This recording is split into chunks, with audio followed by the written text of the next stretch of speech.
Salut à toi, bienvenue dans cette nouvelle série de vidéos consacrée aux états du moi de A à Z.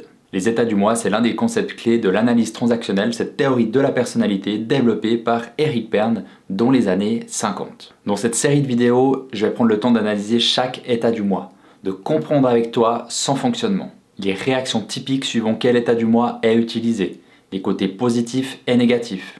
Il y aura toujours des exemples pour mieux imager mes propos. Et je te proposerai aussi des pistes de réflexion et des exercices pour que tu puisses aussi, à la maison, t'amuser à ressentir ce fonctionnement interne chez toi et chez les autres. Alors c'est parti pour la première vidéo de cette série, les bases des états du moi.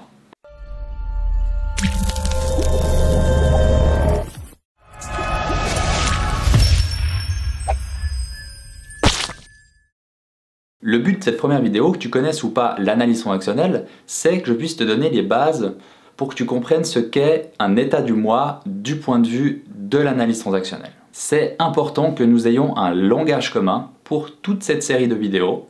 Sinon, toi tu seras là comme ça. Putain, mais il raconte quoi là? Et moi, je serai là comme ça. Non mais t'es sérieux, c'est la troisième vidéo que je parle de ça, il a toujours pas compris. Et ça sera pas cool, ni pour toi, ni pour moi. Donc dans cette vidéo, je vais te poser le concept de fond. Et ça commence tout de suite avec un petit extrait, on regarde. Il fait froid aujourd'hui.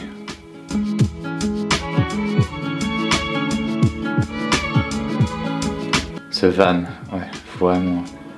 Il n'y a que les riches qui peuvent se payer ça de toute façon. On est de combien aujourd'hui? Eh mais c'est ce soir qu'on va au nouveau restaurant. Yes, c'est beau ça. Ça va être beau. Voilà, donc c'était moi qui est en train de marcher dans la rue avec certaines réflexions et dans ces réflexions, je suis passé par plusieurs états du moi. Et si je fais bien mon job, à la fin de cette vidéo, je vais te repasser l'extrait et les états du moi par lesquels je suis passé te sauteront aux yeux. Comme ça. Bon, assez rigolé et on entre dans le vif du sujet.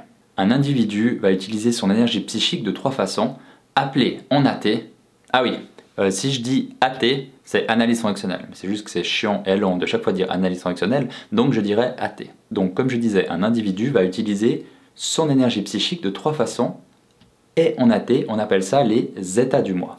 La définition pure et dure d'Eric Berne, c'est un état du moi est un ensemble cohérent de pensées et de sentiments directement associés à un système de comportement observable. En gros, c'est notre manière d'exprimer notre personnalité à un moment donné. Je sais que la théorie pure et dure, c'est pas ce qu'il y a de plus sexy, mais c'est important pour la suite. Donc l'AT a donné un nom imagé à ces trois états, P-A-E. Eric Berne, le fondateur, voulait que ces concepts soient les plus accessibles au grand public. Il voulait pas que ça soit réservé à une élite de psychiatres, donc il a pris des images très parlantes, le parent, l'adulte et l'enfant. Bien entendu, les états du moi n'existent pas. On n'a pas un petit adulte, un petit parent, un petit enfant en nous. Ce qui existe, c'est une personne qui rit, qui pleure, qui souffre, qui travaille, qui juge, qui réfléchit. Ça, c'est humain. C'est cette unité de mesure qui est toi, moi, les êtres humains. Ça, c'est réel. Mais les états du moi sont des instruments intellectuels et pratiques qui permettent de décoder ce qui se passe en toi et ce qui se passe en les autres, pour pouvoir ainsi mieux vivre avec toi-même et avec les autres. C'est ce qu'on appelle des outils d'analyse et de développement. Et donc l'AT utilise plusieurs modèles conceptuels pour décrire les états du moi.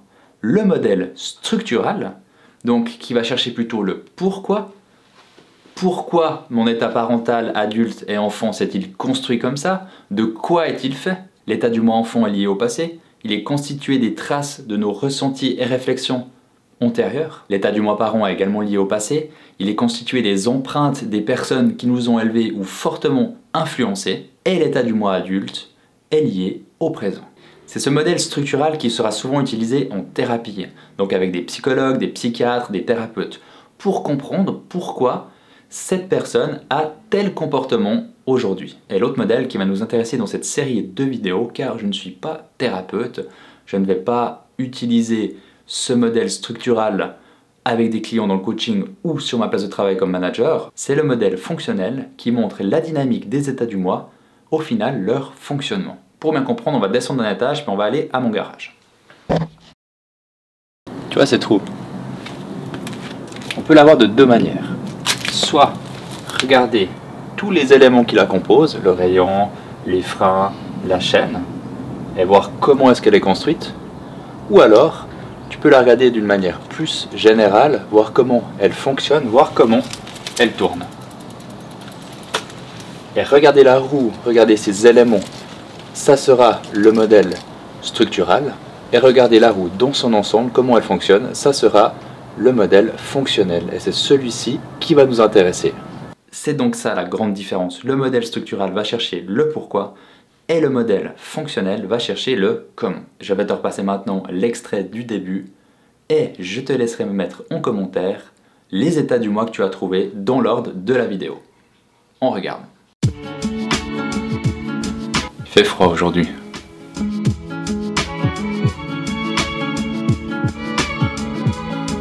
Ce van, ouais, vraiment. Il n'y a que les riches qui peuvent se payer ça de toute façon.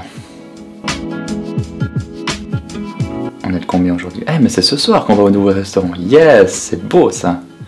Ça va être beau. Les choses à retenir de cette vidéo.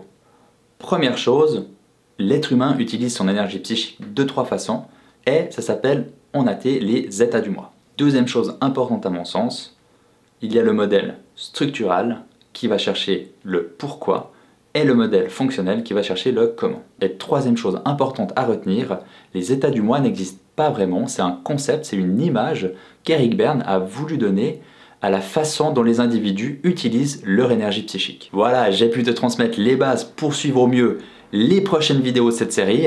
Si ce n'est pas encore fait, abonne-toi et active la petite cloche de notification, comme ça tu seras prévenu chaque semaine qu'on sortira la nouvelle vidéo. Je viens de me rendre compte que, en bougeant la caméra, le petit Nevera Coaching n'était plus dans le champ, mais tu es toujours sur la bonne chaîne. Je te dis à la semaine prochaine, on va rentrer dans le vif du sujet, on va commencer à analyser un des états du mois plus en détail.